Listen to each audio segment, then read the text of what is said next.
Ви мене чуєте зараз? Так, чуємо.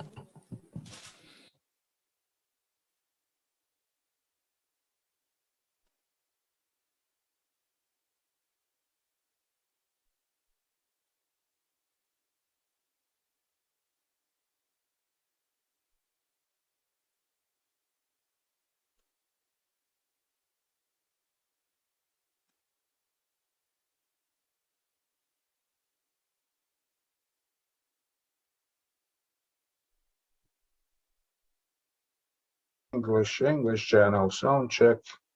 English channel, sound check.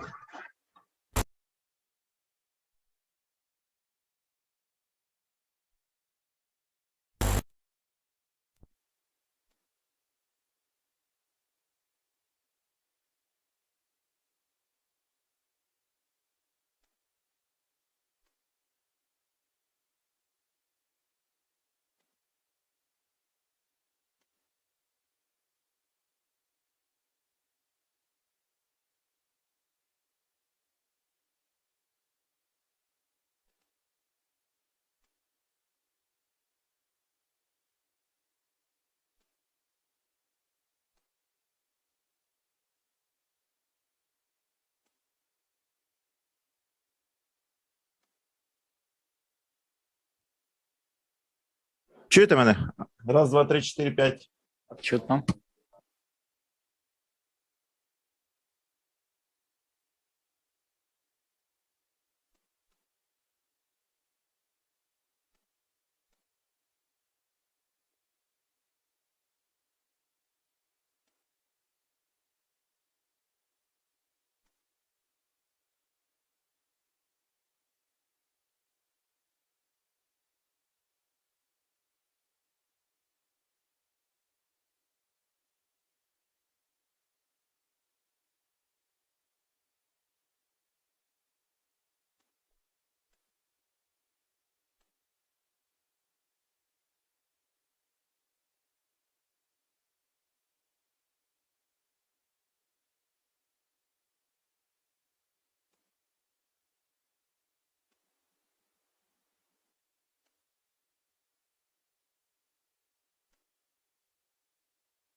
Доброго дня. Доброго дня, шановні журналісти. Доброго дня, шановні глядачі, які дивляться нашу трансляцію в онлайні. Я рада вітати усіх присутніх сьогодні на презентації поістину революційного інструменту, який дозволить суттєво покращити ефективність боротьби з корупцією в Україні. І назва нашої презентації «Приховані інтереси чиновників» більше не є таємницею. І сьогодні ми дізнаємося, власне, чому це так. We will learn why it is so. I am Mala Dobrokrokhova. I am consultant partner of PGR Consultant Group. Our partner organization is Anti-Corruption Headquarters. We help them with communication campaigns, and this NGO is a co-drafter of this revolutionary tool, which is called Hidden Interest. Another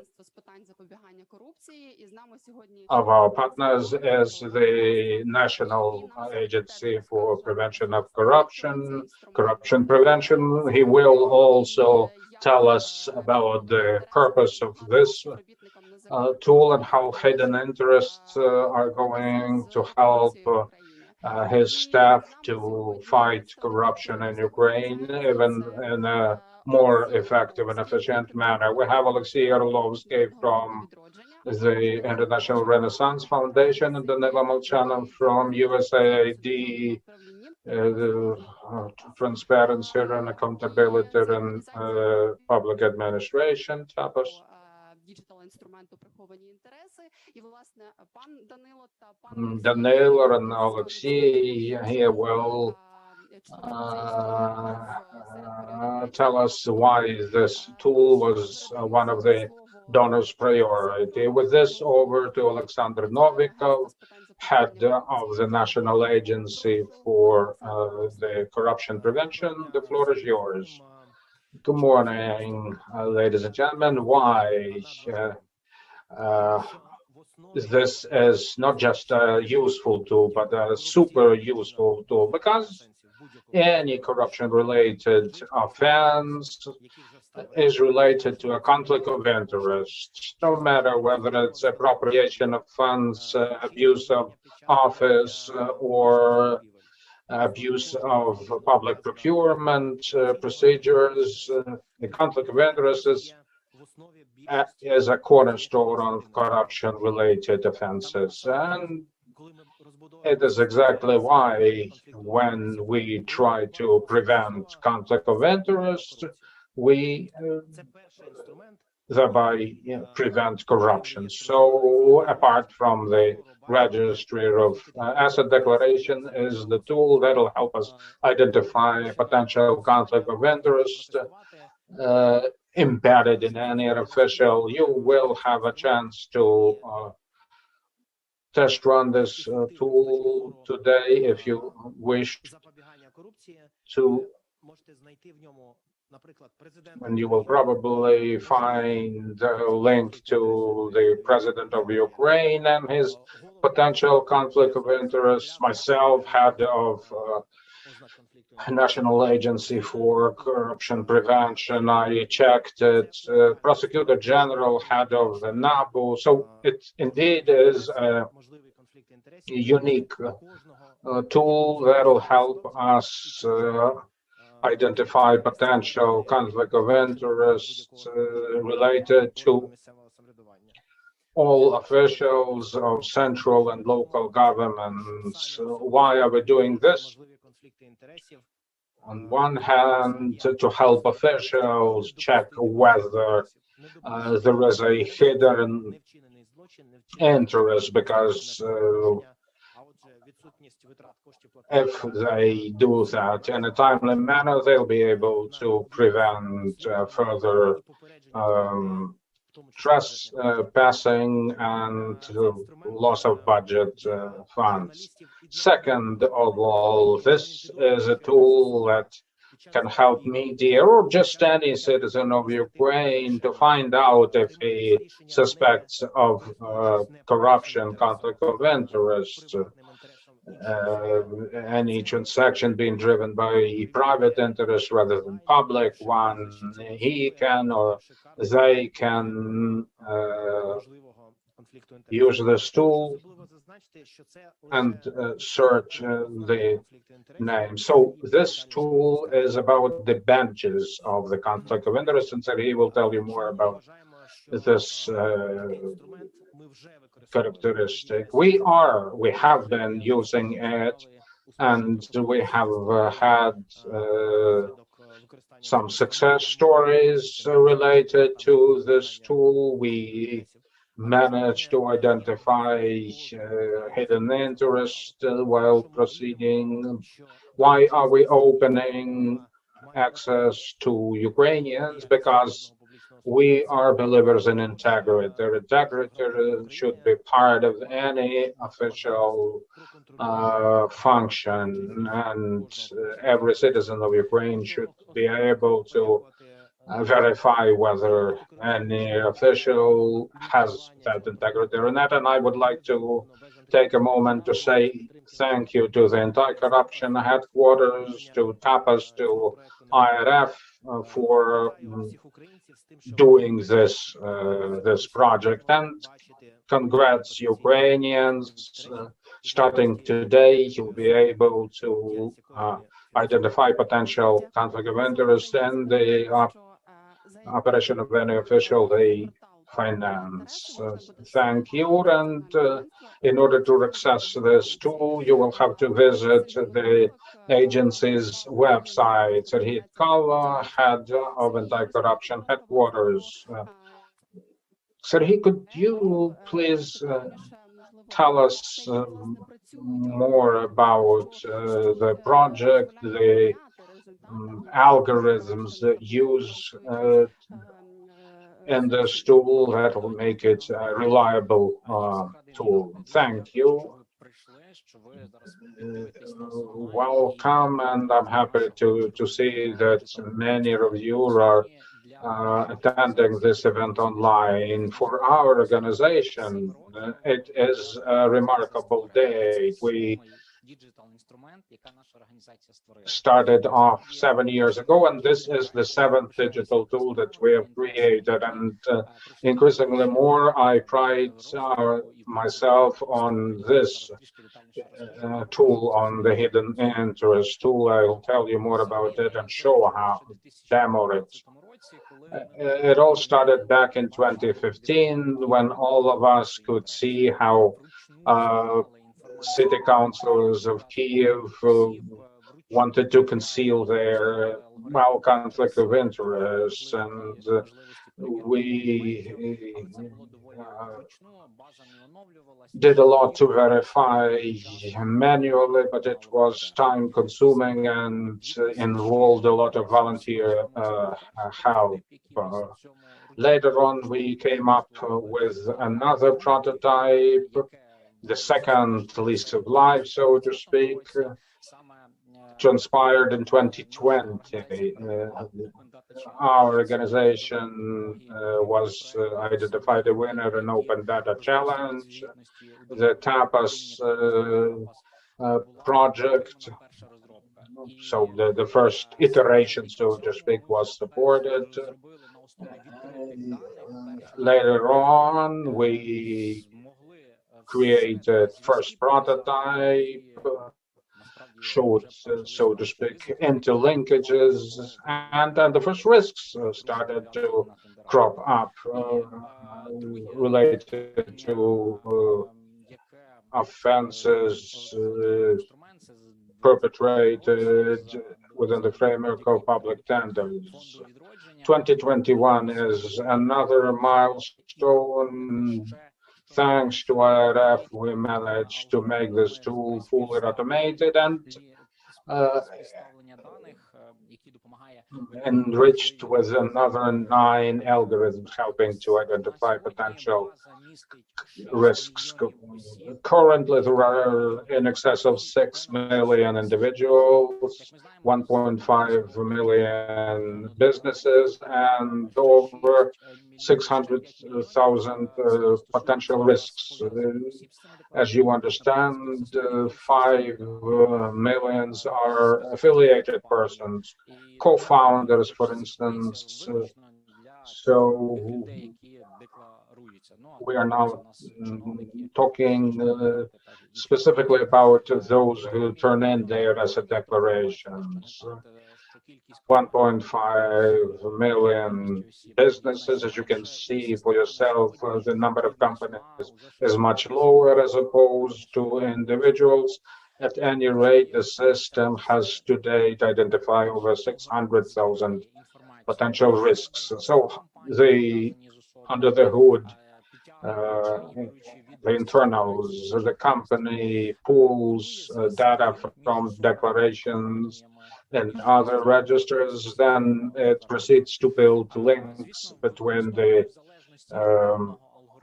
reporting entity and sees whether there is any potential risks between their positions and some things they can combine, and then we check it against other data. But mind you, we only work with open registers. It means that we may be short of data related to personal data, and therefore the system may identify a person who is a full namesake with another person, and certainly we'd be happy to share our product in order to make it possible to verify information against some of the closed sources, such as personal data registers. But for the agency staff and the national police staff, this tool will help cut the time they need to identify potential risks. This is exactly how you can visualize potential risks involved in one of the public tender. Well, the reporting entity, the individual in this case, has prior position in the government, has links to companies, and all these point to a private company that was, well, declared a winner in this particular tender, which may point to potential. So the system currently finds 11 potential offenses, 7 of which are conflict of interest related, 1 other with regard to gifts. For instance, your subject may receive a gift from someone who is not closely related, and this may indicate a corruption-related offense, plus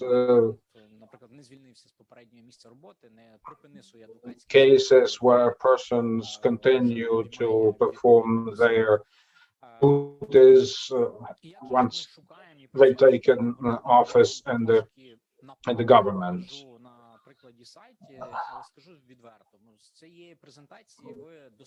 Well, frankly, you won't be able to get the full hang of how this tool works from my demonstration. It's a fairly complex tool. We have a special training video, half an hour long, that provides you a detailed understanding. So once again, 2 options. You can go to the agency site and click on hidden interest button. Now it takes you to an official page where you can enter full name, position. So I already mentioned Mr. President earlier today. Let's take a gander at what the tool will give us in his regard. Yeah, full name, nominal case, President of Ukraine, potential risks. Once again, we checked before and found no potential offense, but even the president of Ukraine can be related to some potential risks associated. So they are the declarations, they affiliated persons, all of them are in the declaration, and you can click to find the source of information, plus affiliated entities mentioned in Mr. President's declaration. For instance, same procedure applies to company search, to business search. For instance, if we go to potential risks, we can then pick out one of the 11 risks. So public tenders, applicable positions, the more there are links, the higher the risk is. And now details will give you a link to Prozoro tender, and you can visualize the risks, as I've already shown you before.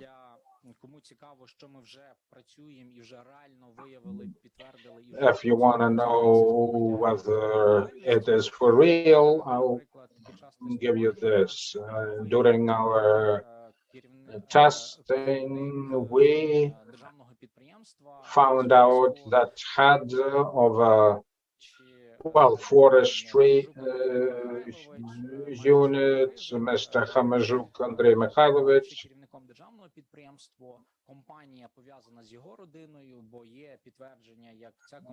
had a clear relation to a company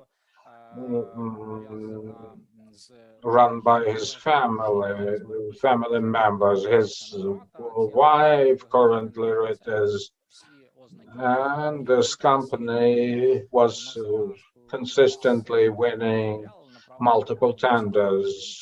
So the national agency referred their case to the national police, and the national police is currently deciding on prosecution.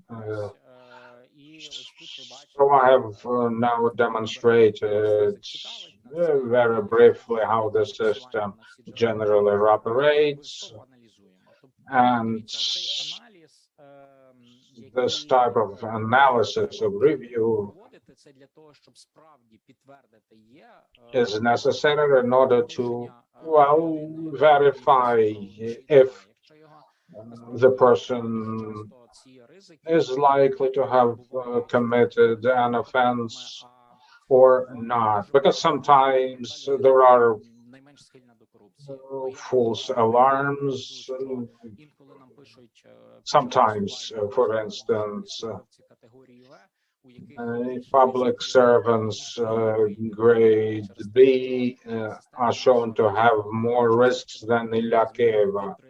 Why? Because the person may have changed several positions, and therefore there will be more positions occupied by this person previously, increasing the risks.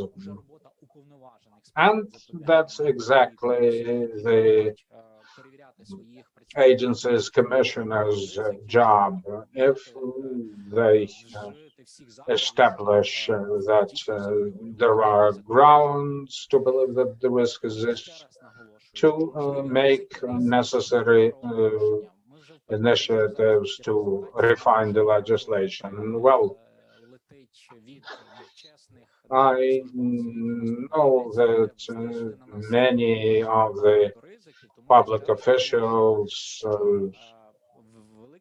may start calling us, complaining of too many risks related to their names. So let me once again say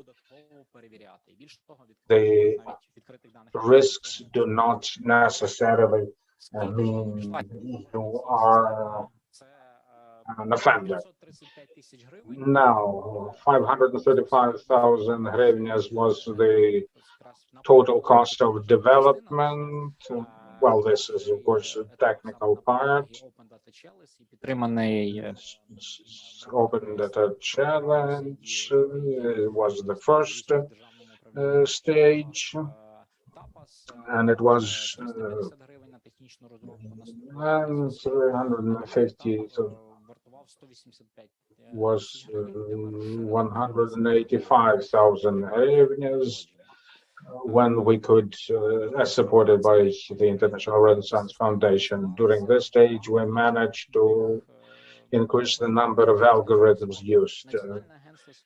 The National Agency for Corruption Prevention was instrumental in providing methodological guidance to the developers, and then it is the key beneficiary of the site. We're currently in the process of transferring, so to speak, the entire product to the agency. Of course, Anti-Corruption Headquarters. Let me once again appreciate all those who were involved, Yulia Hrechko, being one of those, our developers who worked remotely. Website, Dmitro Sobolev and Sviatoslav Kosenchuk are the guys who we owe a lot of credit to the donors, USAID, UKAID, IRF, UNDP, thanks to which we could get started back in 2016, as well as this event here, today's event, which is supported by the UNDP. And WPR volunteers, many of them were engaged for the development. What are our plans? Ambitious. It's not the end of it. First, we want to streamline and refine the existing algorithms, make them even more effective. We'd like to expand the range of algorithms, and there are 3 in the pipeline already. And we would certainly be happy to see that this tool is used by the National Police and the National Agency for Corruption Prevention.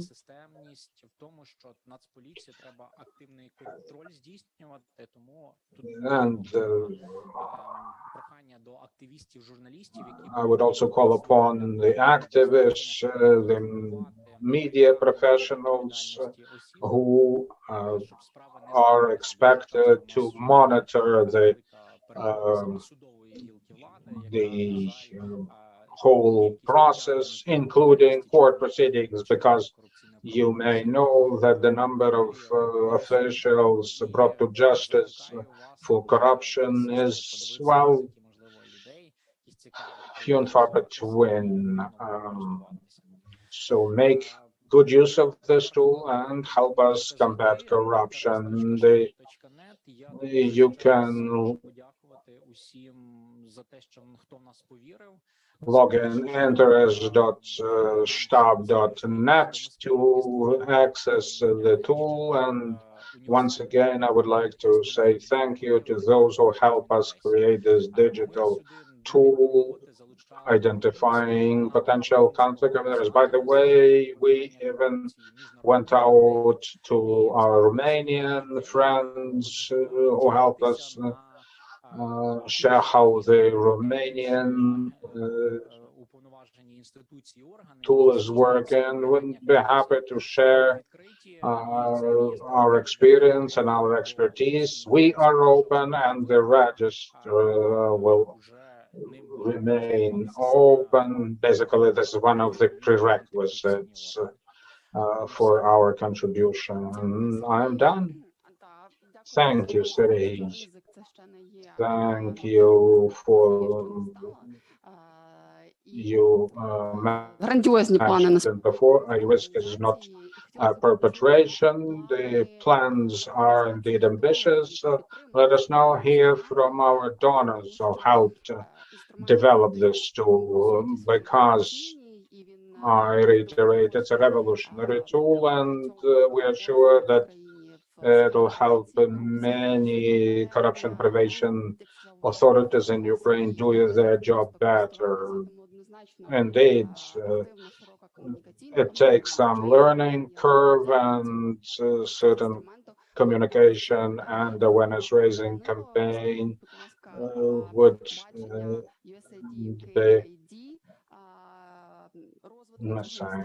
So, Danylo, what's your role and what's your vision of this tool? Morning, thanks for the invitation. It indeed is a great day, great event, and it's good to see that some of the ideas conceptualized several years ago now are launched to help combat corruption, and this is one of the main values of our project and those donors who helped us.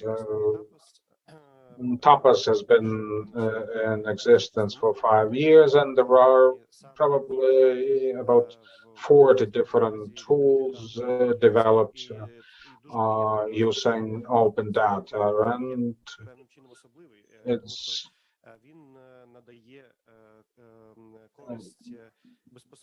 this tool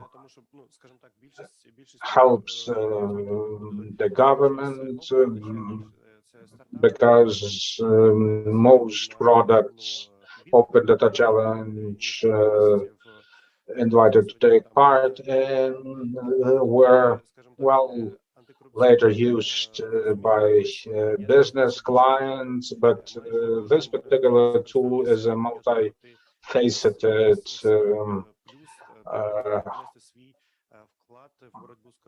product, and so far it is open to anyone. And corruption, let me also say, in spite of certain victories in combating it, including inter alia with the help of some of the better-known projects, isn't gone.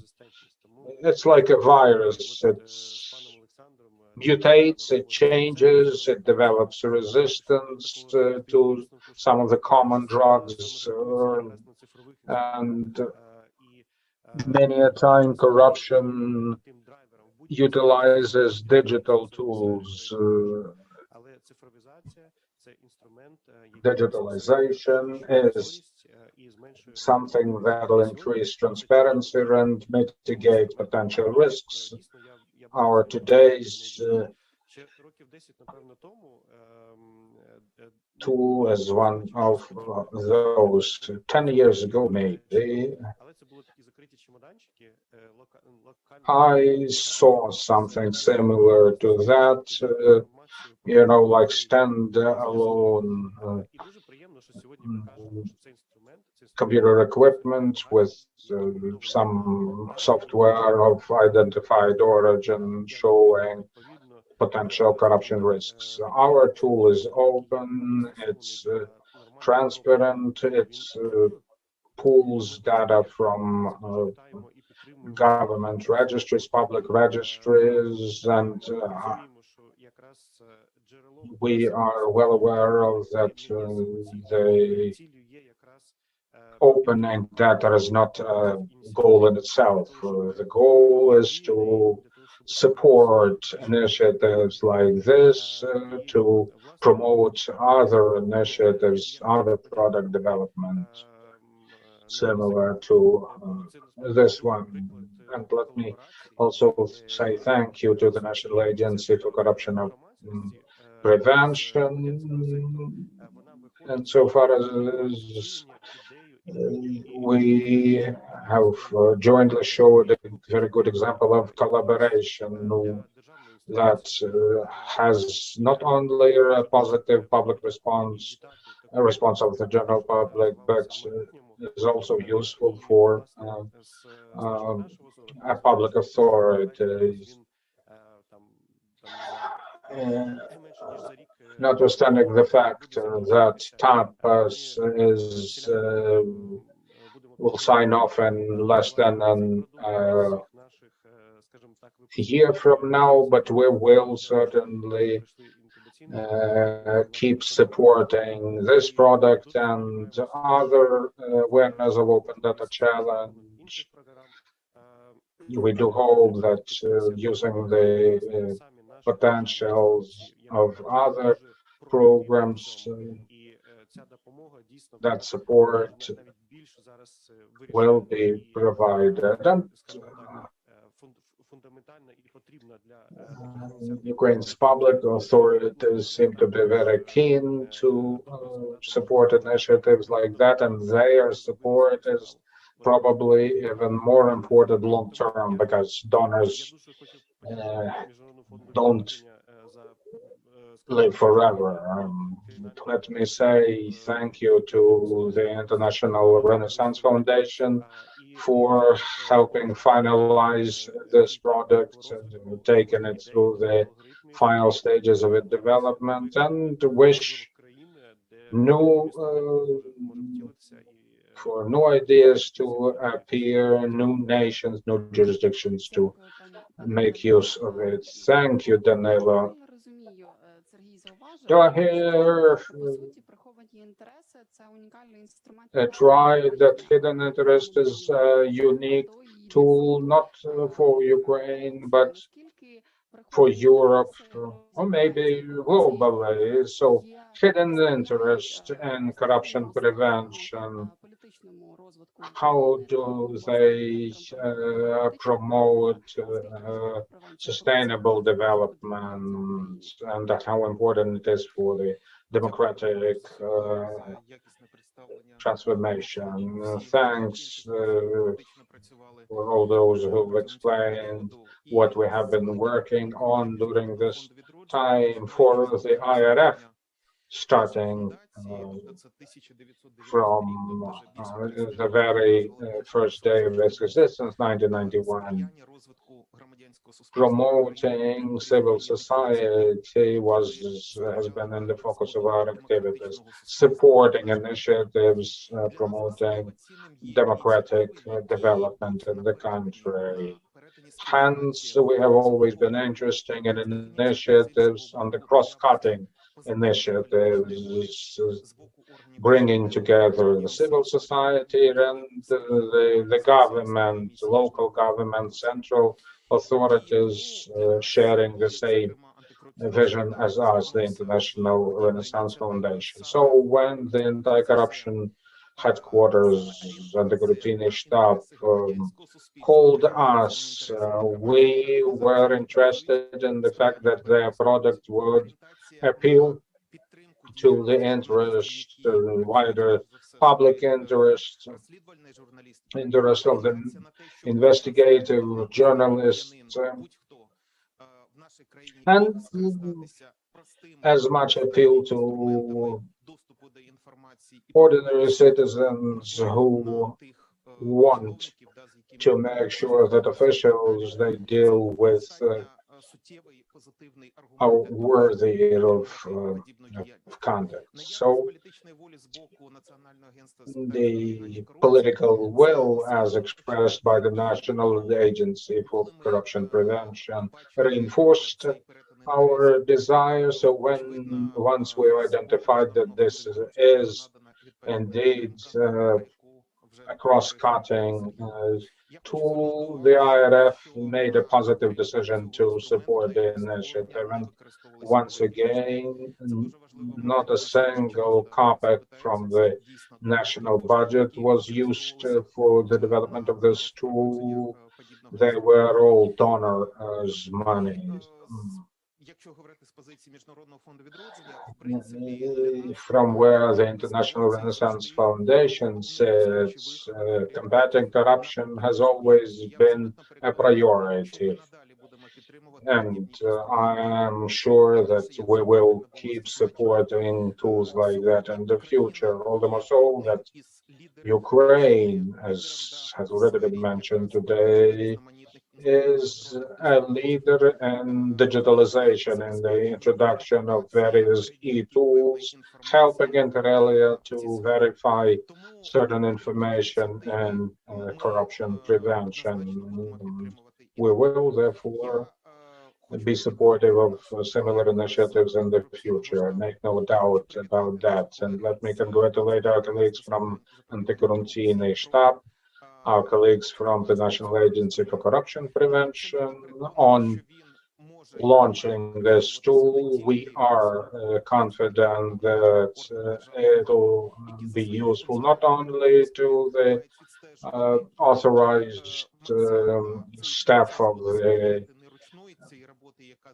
relevant authorities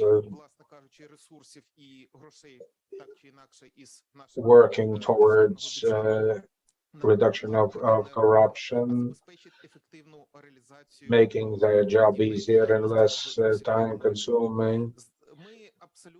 We are absolutely sure that we will have to work with whilst making this tool as accessible as it can be.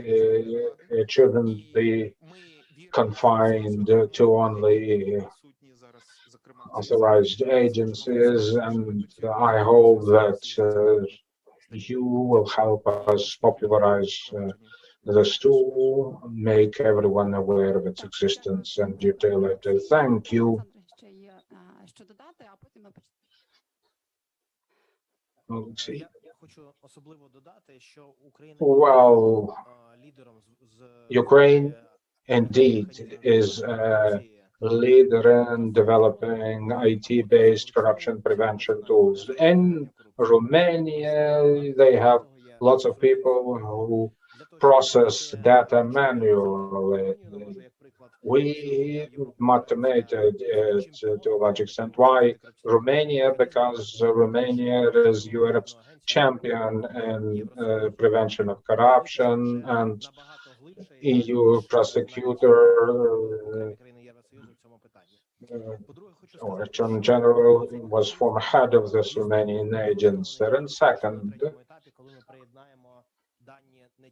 during phase 3, when some of the confidential sources will be linked, the tool is going to get some additional better functionality. This doesn't mean that we will close it to the public. And this coming December, the state parties to the UN Convention on Prevention of Corruption will meet and will certainly spread the word about this tool. Then open data as well. Ukraine is indeed a champion, a leader, and this particular tool is going to make us even better at it. Anti-monopoly committee complaining, parties having some grievances with regard to public procurement, and any official can access this tool to see if any potential conflict of interest is involved. National police, they had to maintain a large staff processing this data manually. And let me say to Stanislav and Anna Kontonenko, our IT guys who helped a lot go on with this project. It is only through use of innovative technologies and transforming our own proceedings we will make corruption in Ukraine unacceptable and very uncomfortable. Thank you. Our online visitors have already started crash testing our tools. Let me therefore now bring one of the questions posed here. How many sources, probably a number of registries, are implied this tool pulls information from? This is the question for you, Serhiy. Well, if you go to the site menu, you can click on sources of information to find out the number of sources. Yes, about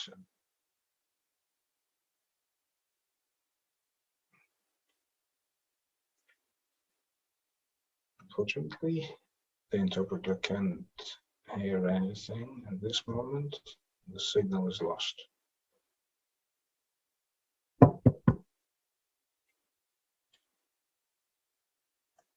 The signal is lost. I'm sorry.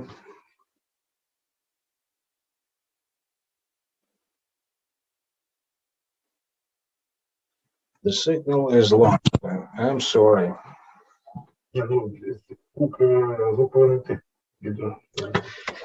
Палки, звук повинен іти. Ви що думаєте, що я вас обманую, чи що? Пропав звук? Пишуть люди, що пропав звук.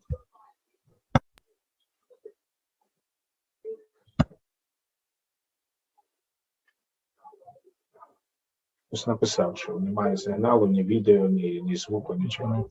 Мені кажуть, що звук має йти.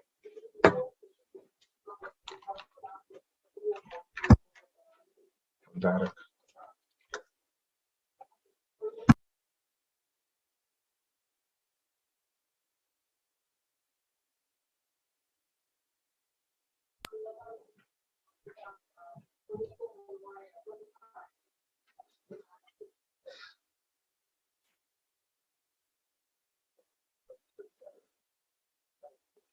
Sorry, the interpreter isn't getting any signal.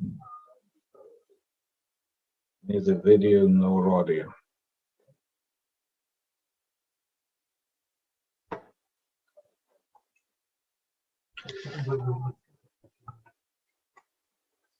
Я в навушниках, я чую те, що в залі, чи ви думаєте, що це мені досить для того, щоб перекладати?